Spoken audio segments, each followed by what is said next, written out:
negotiation can be over before it even gets started. Let's pretend that I'm an entrepreneur raising capital from 3 different funds operating under 3 different cultural norms. Camille, thanks so much for your time today in Shanghai. In China and Japan, it's customary to make a 2-handed business card exchange. Frank, really appreciate the time today in Mumbai. In India, it's customary to make a right-handed only exchange, and you should have your university or college prominently displayed on the card, as education is so highly regarded. Ellen, thanks so much for your time today in San Francisco. Instead of giving you a business card, I've decided to conserve paper, and I'll be texting you my contact information. You're cool with that, right? Yes. While this is a slight exaggeration, many firms in the US are shifting away from the traditional business card exchange practice. Nonetheless, at this point in the meeting, a small blunder can have a negative ripple effect throughout the rest of the negotiation. Grace, Deepa, Felix, and I are going to explore the strategies in cross-cultural negotiations. While we're all pretty familiar with the concepts of IQ and EQ, what about CQ, cultural intelligence? CQ can be understanding when to dress more formally for a presentation and when to wear a hoodie. But it encompasses so much more than that. Pre-negotiation formalities such as handshakes, the exchange of business cards, and simple greetings can be culturally independent, and the most compelling argument in a negotiation may become null and void if you've lacked the awareness up front. The keys to navigating these negotiations are pretty consistent across cultures. A strong argument, a willingness to capitulate on certain aspects, and desire to reach a conclusion. And while finding an outcome and cultural differences are not mutually exclusive, having the awareness and preparedness will ultimately put you in a better position to succeed. There also exists a there versus here fallacy.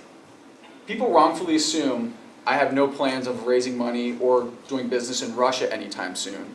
But what happens when a Russia investor comes to you? What happens when the there comes here? Cultural context is independent of geography, and it's very important to be aware of that. Our goal today is to provide you with 3 basic tactics and strategies that will give you the confidence to help navigate through these cross-cultural negotiations. I'm now going to pass off to Deepa, who will talk about the nuances of disagreement. Thank you, Matt. Disagreement is inevitable in any negotiation. Let's take a quick peek at a short video. Sorry, he's wired in. Is he? Yes. How about now? You still wired in? Full security. You issued 24 million new shares of stock. You were told that if new investors How came much along... were your shares diluted? How much were his? Lots of emotion, right? This could happen to any of us.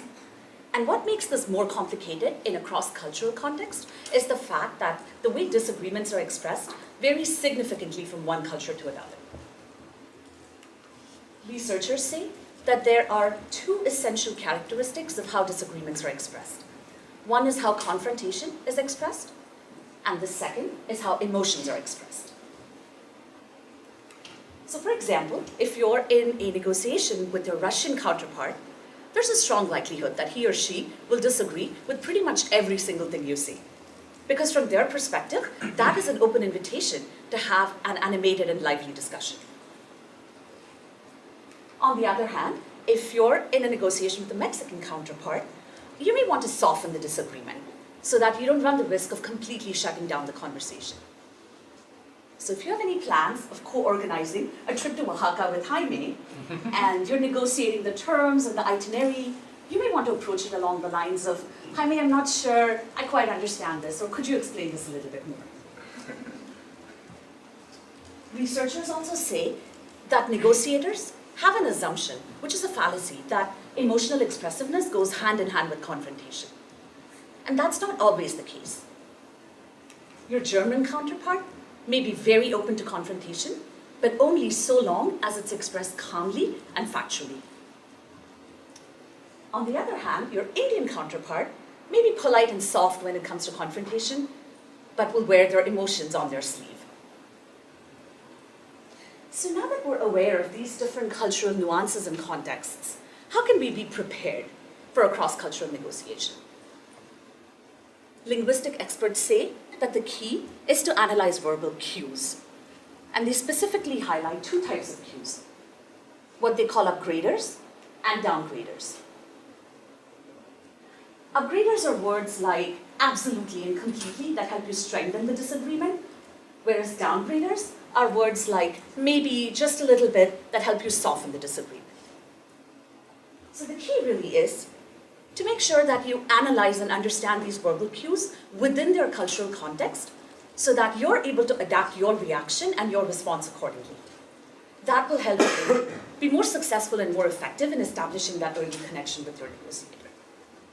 And with that, I'm going to hand it over to Grace, who's going to walk us through the implication of the words yes and no in cross-culture. Do you want to watch another video? Yes? No? Am I right in thinking there is nobody else in this house? No.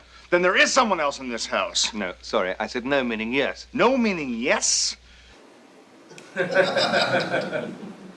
the United Kingdom, where I grew up, yes means yes, and no means no. So this is where things get confusing for me. In some countries, such as Egypt, yes actually means no, or maybe, or I'll think about it, or I really want to do what you want, but it's absolutely not possible, and I hope you can tell that by my body language. A verbal yes might be seen as more polite or pleasing, and there's no expectation that yes is binding. In parallel, there are some cultures where no might actually mean yes, or let's discuss this further.